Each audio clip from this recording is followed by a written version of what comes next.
Hi. It is still January 13th.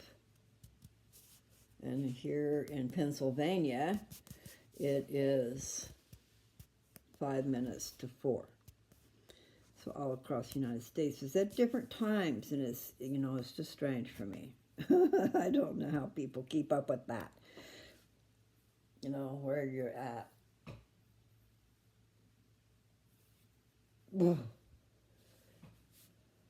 I'm sitting down here, and I just gotta chill. Sorry about that. All right, this is Lou. And I already said the January 13th. And I've already done a video, which I was waiting for it to, whatever it is you call it, download, upload. It's going to be done here in a few minutes, and then I'm going to post it on Facebook so that they can come and check it out if they want to. Meaning you guys. Glasses. Thank goodness for glasses. But I'm sure there's better ways for everything, because I think you can get your eyes better too, depending on certain things in nutrition. We discount that nutrition stuff. The actual real food, I think I just depend on powders. I mean, I did that for a long time. That might not be such a good thing to do. Depends if you can trust what's in there. When you grow your own food, you know what's in it. If you clean up the ground. It's amazing the things we're taking in. And it is true. Here's a little statement for you. If you are not eating organic, you are eating Roundup. Causes cancer.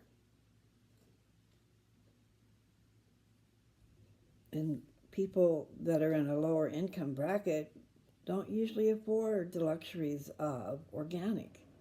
So there you are. And then there are those who don't believe in any of that stuff, but it is true. I mean, poison. We are intaking poison all the time. Everything. Your cigarette, look at what's in that. And yes, I know, you people who smoke, I was a smoker. I don't know how many years I smoked, but it's been 30 since I have. Except for pot, I will say. At least pot has a reason for it. I mean, it does calm you down and make you think. And I mean, when all else fails and you're in this big old fight with somebody, you have a hit or two and you just sit back, and the next thing you know, oh my, I might have started that. And here's something you guys got to remember. I mean, I got to remember it. Everybody probably needs to. But we get caught up in a war, having to be right about what's going on. But here's another thing. People misunderstand. They don't know what you really meant. And then there's a war over misunderstandings. That's what I just talked about. I call it war because it is. That's the war cry. Vanquish every soul, every foe today. It's a song, okay? It's a hymn, actually. Sound the war cry, watch and pray. Vanquish every foe today. And it is during a time of war that they're talking about, probably. I better add the word probably. I wonder if that book is what I think it is. Surely it is not. I'll have to ask. I have a fetish for books, okay? When I took seminary, that's what that looks like. It looks like a seminary book. From here and without my glasses. Let me look and see.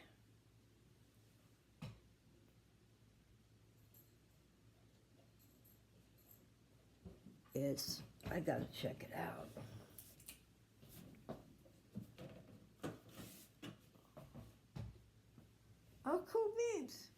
Okay, this needs to be sitting up straight and with a not leaning like it was. This is precious. This is my mother's work, okay, by Mary Eva Riggs Smith. That's my mama. I thought what I was seeing was a Book of Mormon up there because it's in the same color. And you know, I've shown you guys, there's those little Book of Mormons, okay? They're not very big, like a 5x7. But this is more like a, I guess it could be a 8x11 or something like that. It's a big rectangle book, which you can tell by my head how big.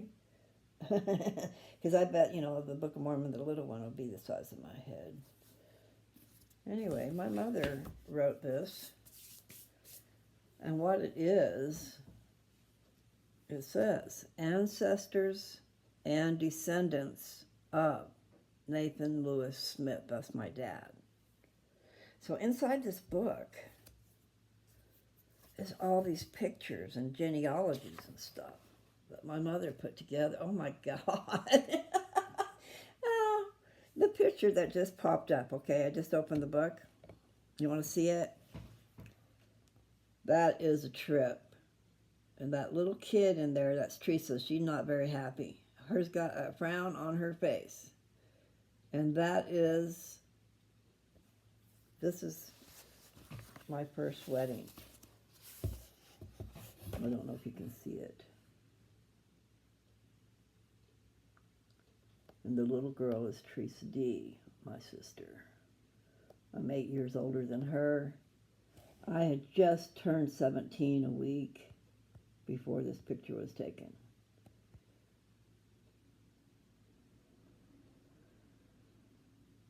I'm just trying to remember their names, but I guess I should leave that alone.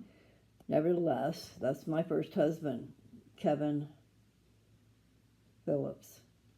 Kevin Cleon Phillips. And then right above his head is Kathy Phillips. And then above, kind of sort of in between me and him, that's Judy Oviatt. And then that's Charlene Phillips.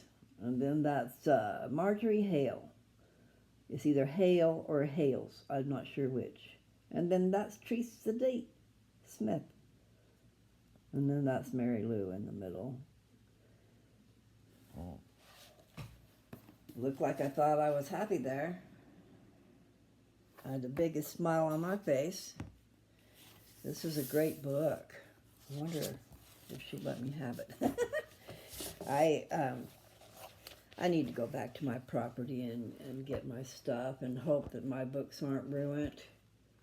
Because I've got Mother's books too. They cost her, I think they cost her about $100 a piece.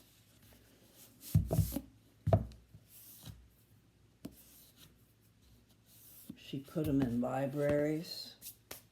So they spent a lot of time doing genealogy work, which is putting people's pedigree charts together. It's like a pedigree chart for a dog, but it's people. You got your name, and then you got your mama and daddy, and then their mama and daddy, and then, I mean, each one of them's mother and father, etc., all the way out. And then you've got a place for children, because these people grow up and get married or not get married, whatever these days, but, you know, they have children. But we try to link the kids to the family. And then when those kids grow up, they're going to have some kids, so there's a place for them. And there's this big old chain, big old, I'm going to call it a blockchain. We have these little puzzle pieces, I guess, that we fit into. I don't know how all that works. All I know is it's pretty doggone important. Enough for people to spend their lives doing it. Researching and finding out where people are, going to graveyards and finding out when they were born and when they died, making sure they're with the right people and stuff. And then there are temple work. Once you get all that work done and you know exactly who's who,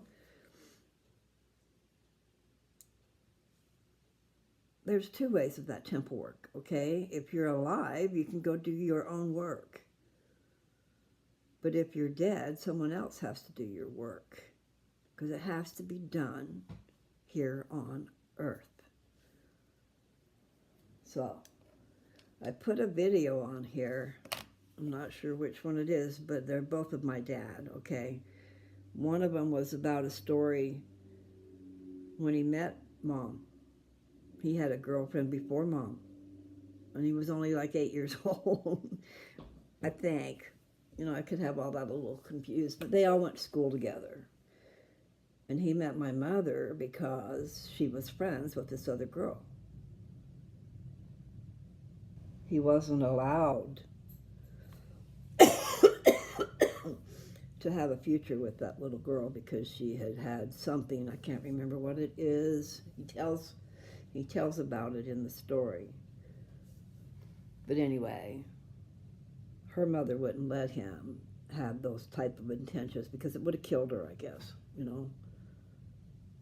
I want to say rheumatic fever, but I don't know if that's it. But it's something similar.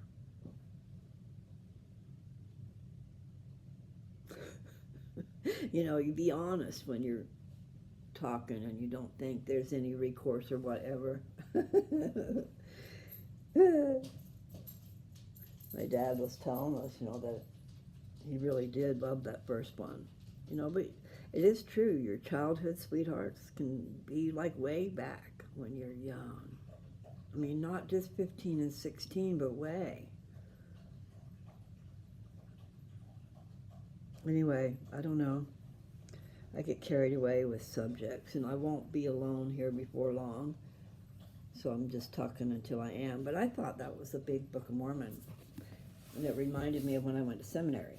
When I went to seminary, our book was not quite that big. And the print was big, though. I mean, it's good to have good big print. And I can't see without my glasses. And this is still that same book of genealogy.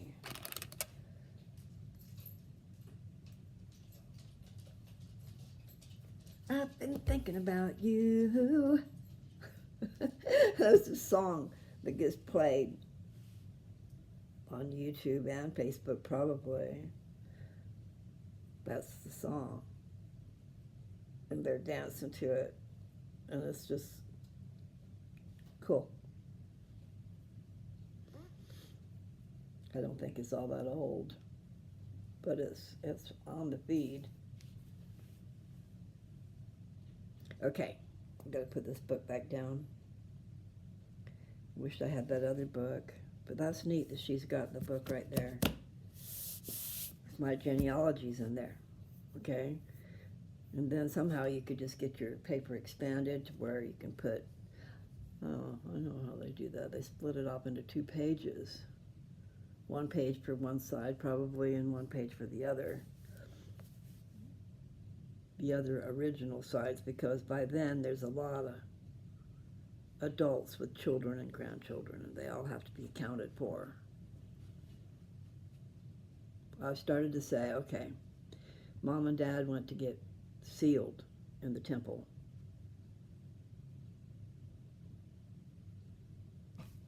I'm trying to figure out what year. I'm not really quite sure the year. Okay, they got married in 52. No, 53.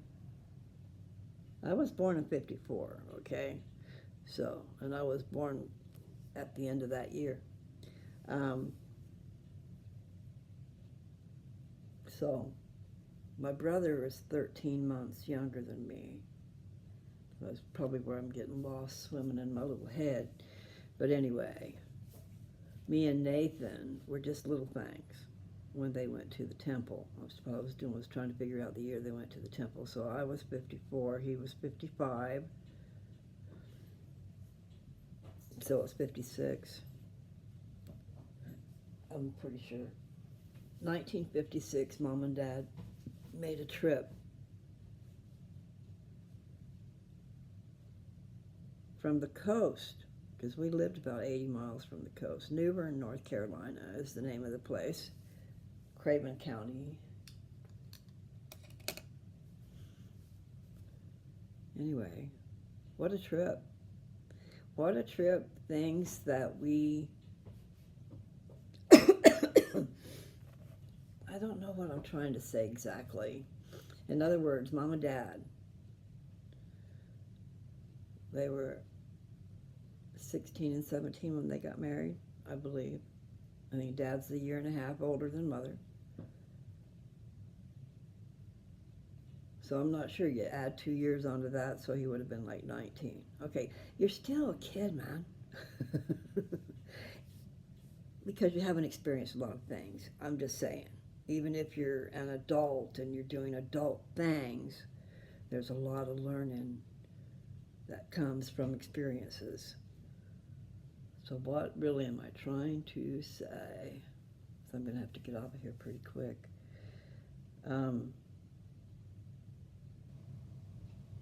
That song's in my head. I've been thinking about you. Anyway, and they're doing a yay. You guys, most of you, some of you, know it because it's all over the news feed. And I like it. So what was the freaking point? Oh, it was talking about how we do things because we don't know any better. And it's probably a good thing, or it had never gotten done. So mom and dad took a trip across the United States over to Utah from the coast. So just figure where the ocean is you go through North Carolina and you go through Tennessee and whatever else is in your way, and you're headed to Utah. And you're going to cross some mountains, some big freaking mountains, the Rockies. And actually you're going to cross the Smokies too, because that's at the end of, you got North Carolina and then Tennessee, right? Well, all of this, the western part of North Carolina and all of Tennessee is woods. Beautiful, beautiful country. And I did like walking in those woods because there were big old paths. Like animal paths where they traveled. It would be, you got the ground, it's flat, right? But then it would dip down and over and up where the animals had trodden. That's a new word in my vocabulary, okay? Probably not a good one, though. Downtrodden. And then there's the other one where the Nephites were trodden down because of the Lamanites and the sheer numbers of people. The sheer numbers. They just kept coming and kept coming and kept coming until everyone was dead, man. There were those who escaped. They ran into the woods. They ran into the wilderness, or not the wilderness, because, the wilderness could have trees. I was thinking of it as like barren desert. So anyway, I started out talking about the paths and the trodden. In North Carolina, the trees that I was used to, okay, they're pine trees, but they had needles, way long needles, even longer needles.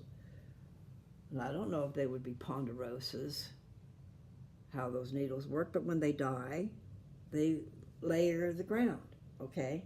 So you've got this place, I'm going to draw a line, got this place, and then it goes down, then it goes over, and then it goes back up, whatever. So there's a flat, and then there's a little canyon, but it's a small thing, okay?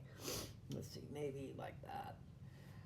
And all those pine needles fall all over it. So it's like making a carpet. So yeah, it's fun to go walking through a woods that's like that because you're not all tangled up in all the brush. But like when I was at Nancy's not that long ago, if you got off the path, you were tangled. You were entangled in briars, branches, they'd be tall, big branches or little ones or whatever was ever fallen from the trees. But in the path, that was really fun, running through the woods. I was just a little kid, not even like 5 years old. But I've got those memories. We used to play down there. We were on a dead end. We were at the dead end. And so for then, they were constructing. So further down, straight down the road we were on, but further down, there was a lot of heavy equipment going by and stuff. They were making a road over there. So imagine that's not the same as it was when I was a little thing. You figure that out. So that would be about 65 years ago. That's a long time ago. So I'm sure it's all covered up with cement. You know, where they tear the trees down. Lumberjacks, logging. Just trying to figure out what they were called, but that industry. Nevertheless, there are trees that'll grow, I guess, pretty fast, but none like the ones that's been there for so long. But you do need to pull things out, you know, as they fall down. You could take and use that.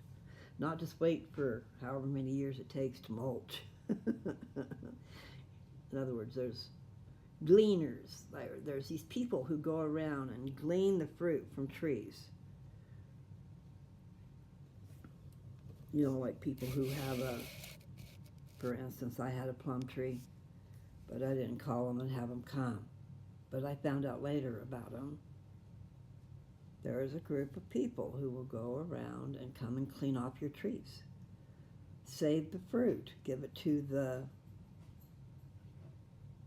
low income or the no income. Anyway, I'm sure those people still exist, because so they're called the gleaners. If you have a tree out there and it's like plums, oh my, that tree just, lots of really super great fruit, but not something I knew anything about doing anything with and wasn't into it. And so what it did was made a big old mess all over the place, you know, as the fruit got ripe, because it had really, I want to say it's almost like a peach, except for it's purple. I mean the texture of the fruit, when it gets squishy, it would be like a peach. It's sweet. So a lot of that went to waste while I lived there anyway. So I'm just saying, I bet you they still exist. And those of you who have excess and don't want to take care of it, call them. I mean, at least see if they're around. And I don't know what else they'd be called, but you could just kind of spell it out, probably. You know, ask Google. My sister. I would ask my sister questions, and she'd say, Google it. You know how annoying that is? Can't you just answer the question? Unless it's a hard question to answer, but I mean, if you know the answer, why would you make someone have to go search for it? Bad little girl. Anyway, you know, some of us get dizzy having to look up crap. But it's still important to look it up. Okay, so I am doing a video. I just ramble on and forget what I'm doing, and I'm not even sure that I actually introduced myself, because I already did a video. So I'm going to show you something. I got this the other day. Okay, I have not been doing anything to take care of my skin, which is a really bad thing. And I used to sell that kind of stuff. I'm going to read it to you first. It's a retinol. Retinol helps you to tear off your face. Did you get that? Wasn't funny, but I do that because I sold Jafra, which had a skincare line, and then I sold Avon for 7 years, and they had several skincare lines, and they had expensive ones too. Like a jar of cream was $30, and I think they even came out with some that was $50. I'm thinking, you guys are crazy in the head. But anyway, I just didn't know enough about my product, because retinol will help take off your face. You know, when they say exfoliate, okay, you put a cream on all over. You probably have to watch out for your eyes. There's something special about your eyes. It doesn't have very many layers of skin, for one. But anyway, it helps you peel off the dead skin. And the end result is that your face starts growing new skin. You know, it triggers it. It triggers it to repair is what it does, but so I said it correct. It's that's not how they're going to put it. It's going to tear off your face. No, but it does. I mean, there are some. You put it on, and then when you go to rub your face, you can feel it peeling off. Not like a big old layer of peeling like that, but it just, I don't know how to explain it. But that is the end result, hoping for new skin, younger looking skin. And there are, like me included, there are those of us who are not shedding off our dead skin. I mean, that's the normal process. You have new skin and it ages, and by the time it gets out, so many different layers and stuff, well, then you got new stuff coming in on behind it. But as you get older, so they say, you're not shedding off your skin. So like people who have textures and stuff. So anyway, exfoliate. The whole deal about exfoliating is to grow new skin, to help those who have stopped growing new skin. Or not shedding off their old skin. And see, now I can't read it. There's a big old deal about collagen, and I'm not, like I said, I'm not an expert. I'm listening to a lot of different things. And what it is you want your skin to react to something that makes it want to have collagen. Retinol is the thing that helps exfoliate. And collagen is what we want. I don't know. Are they saying there's collagen in here? Probably so. It says retinol and collagen day and night anti-aging face moisturizer. So I just got this because I've been listening to some people, a lot of people actually. So far I just haven't listened all the way through and stuff. I can't hold my mind to it. I do think I have ADD, just without a label. Okay, so here's what's really cool. Back then they had little spatulas. Like when you have this real expensive cream and you're putting your hands in it over and over again, you're contaminating it. So they had spatulas where you would get in and you just dig a little bit out and put on your face. Well, now I just took the lid off, okay? And it's got a top in there. I don't really want to take my glasses off. Let's see if you can see. Okay, there's a hole in the middle, okay?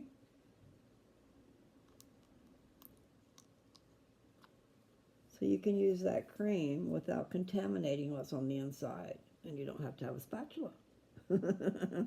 Anyway, one of my subscriptions is a dermatologist. And she's doing a lot of talking about skincare products and if they are a farce or if they work, and she also just put it out there, and we need to remember this, these big pharmaceuticals. Well, our skincare products are from them. Our vitamins are from them. So we need to be scrutinizing, I guess. Some of us want to take supplements instead of pharmaceuticals, okay, when they do the same thing. Well, it can get awful expensive taking supplements too. And I really tend to wonder about those. So, that's something to be thought about, pondered over. So anyway, there's that cream that I can just take a little bit and put on my face. And I am going to start doing that. I just have to, it's a discipline thing, guys. I need to have self-discipline, make myself do it. Take off my glasses and do my face. And I did like Avon. But I didn't do the skincare products. I sold them. But I can feel that there's some skin that needs to come off. And it's because I just started this. So I tell you what. The thing is, she recommended this product. She recommended a few. There was a few. But this is one of them. And I found it on sale for I don't know that it was half price, but it was a really good deal. I don't want to spend anything, you know, but if you're going to have anything that's any good, it's going to cost you. I mean, even not even counting the cream that's on the inside that's going to do the great thing. Packaging costs money too. Manufacturing, paying employees, this, that, and the other thing goes into this jar of cream. So we can feel very lucky. Go to Amazon if you're in need of a good moisturizer. This is a one cream, works for the night and the day.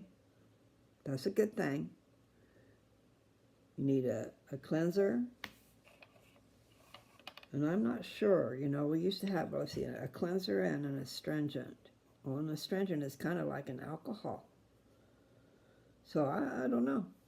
All I know is good textured washcloth. That's what I need. I need to get me a few, and she's probably got them. Good textured, you know, it's got a texture. And I can make it hot. I used to give facials, okay. So you make it really hot, and then you put your face down in it. You might not go all the way down, but maybe within this much. And the steam is rising, you know, and then when you can, then you can take the texture and wipe off your face, you know. And so like right now I can feel something that needs to come off. And it's probably because I started it and I haven't used the rag. And right now what I should do before you put this on is you should do that. Get a hot rag and put your face in it and let it steam. It opens up your pores and stuff. And then you put this stuff on there. And I'm just going to put it on.